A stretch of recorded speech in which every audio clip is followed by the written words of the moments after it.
Hey, farming is easy. Plant what you want to reap. Of course, you and I know farming is really not that easy at all. Planting requires preparation, and there's still a ton of work before you can reap. And that applies to a lot more than dirt. Hey, before we dig into the dirt of today's lesson, welcome to Mornings with Bishop Robert. Thanks for joining me on the top spot on the internet for Coffee with a Cleric.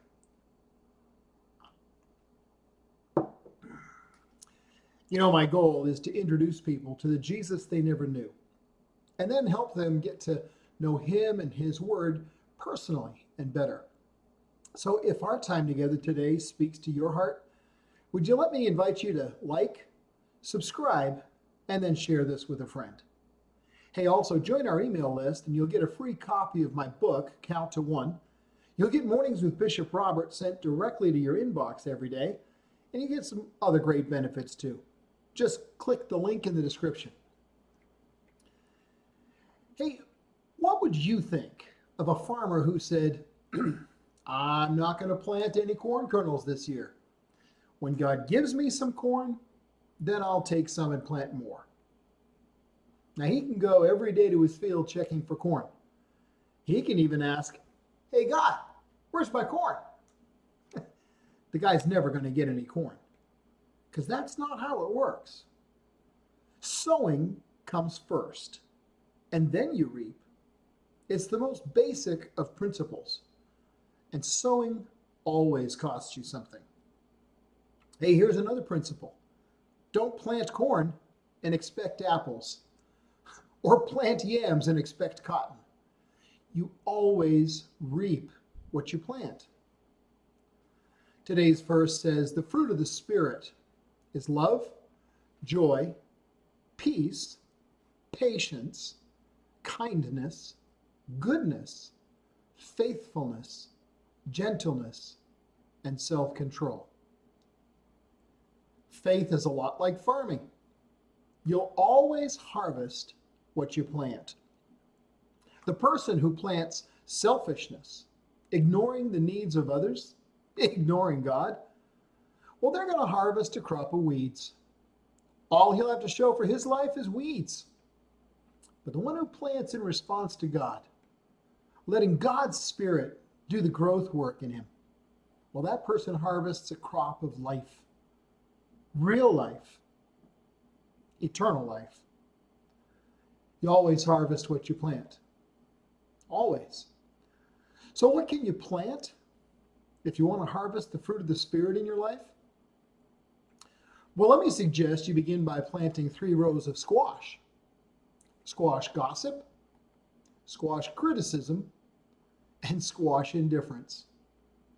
You're also going to want 3 rows of peas. Purity, patience, and perseverance. Finally, you ought to plant 6 rows of lettuce. Let us be unselfish and generous. Let us be loyal and faithful to duty.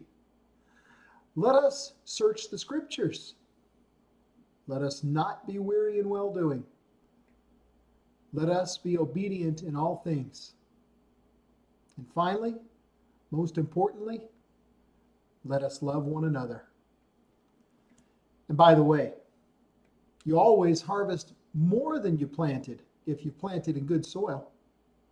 I remember some time ago when our family was planting our garden, we'd prepared corn rows and we dropped 2 or 3 kernels of corn together into the soil every couple feet.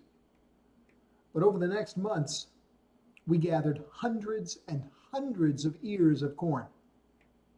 You always harvest what you plant. You always harvest more than you planted.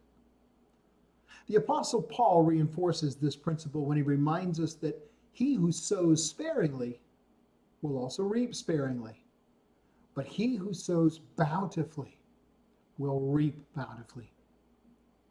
So look at your life.